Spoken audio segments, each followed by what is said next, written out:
Howdy, my name is Nicholas Max Valadez. This is my phone that I'll be using as a stopwatch for the speech, and this is my keyword outline, along with the quotes in full text. So now that we've talked about sports pass fees and how that factors into the tuition at Texas A&M University, now I'm going to be speaking on the dining plan and how that factors into our tuition as a whole. Like most ordinary people, Texas A&M students are constantly thinking throughout the day, what's for dinner? But an additional question they're asking themselves is, am I going to have enough meal swipes to afford it? In my section on the group presentation, I will outline some of the fees that Texas A&M charges for dining services, the restrictions that come along with them, and finally, I'll suggest eliminating or drastically reducing these variable costs to ease the financial burden of students.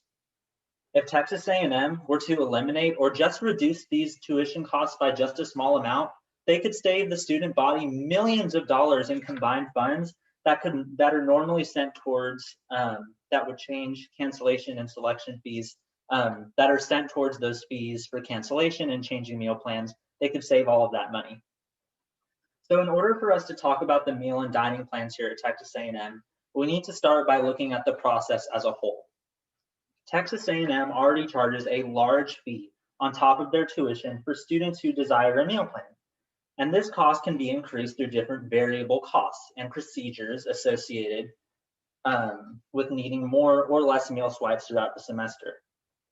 There are numerous types of meal plans for students to purchase, but they really boil down to two main ones: meal swipes and dining dollars.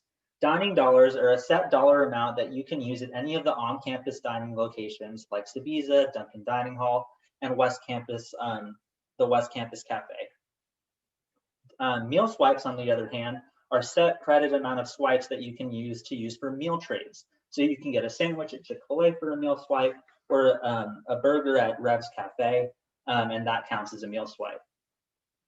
However, as seen in this screenshot from A&M's meal plan website, some of the variable costs that come with these two plans include fees for adding or dropping dining dollars and upgrading or downgrading meal swipe plans. And this comes from Texas A&M's direct meal plan website that you can see on the PowerPoint here. It's clear that some of these costs would make the average consumer or college student think twice before committing to a dining plan, trapped in no way out without forking over additional money, even if you're deciding to use less of the university's money to get meals sent towards you. For example, according to the university's website, students who wish to upgrade or downgrade must do so within certain timeframes or forfeit their chance to do so. And you can see that in the first couple of bullet points on the screenshot. This causes an unneeded financial and personal stress to students, with one student in an article published by the Eagle saying the following: "It was just deceiving. There was no opportunity to fix it when we realized we got too big of a plan. Something a little bit more flexible would have been so nice, because $600 for a charge is a lot of money. That's a couple hundred cups of coffee or all the music you could ever want on iTunes." And that comes from that article published in the Eagle that actually talked about numerous amounts of students who are frustrated with the dining plan.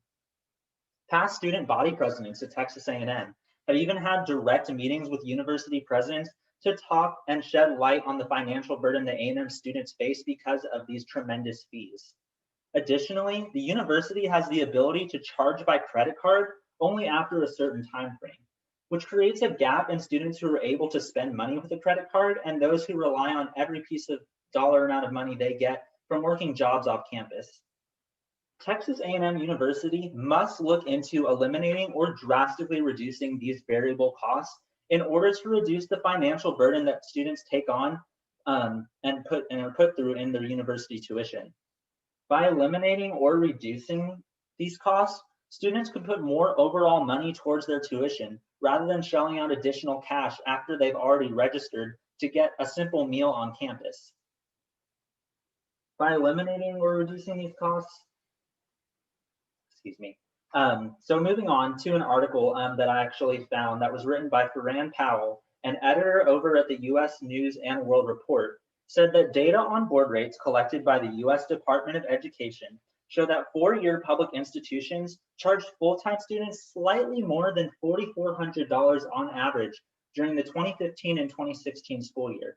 So when we talk about the board that comes from the room and board costs of your tuition, most of that board money comes directly from your meal plans. All of that money could be going towards the rest of tuition if A&M didn't charge so much for it. If Texas A&M were to simply eliminate or reduce some of these costs for upgrading or downgrading meal plans, and not even letting students carry over dining swipes to the next semester, students could save money and by not having to worry about if they'll have enough food for down the road. Tuition at Texas A&M can be daunting for many, and dining plans can be a major chunk of that tuition through the university's meal plan system. By taking action to ease the financial burden put on students' shoulders by restrictive meal plan restrictions and processes, Texas A&M could give their students more money to put towards tuition as a whole. The university runs a profit annually, and it should be their duty to make a college education available to as many students as possible, no matter their income and ability to pay. This concludes the dining plan section of our group presentation, and we'll move on to student health services and rec sports fees. And again, here is my keyword outline. And here's my timer that's running just over 6 minutes as I'm saying this wrap up.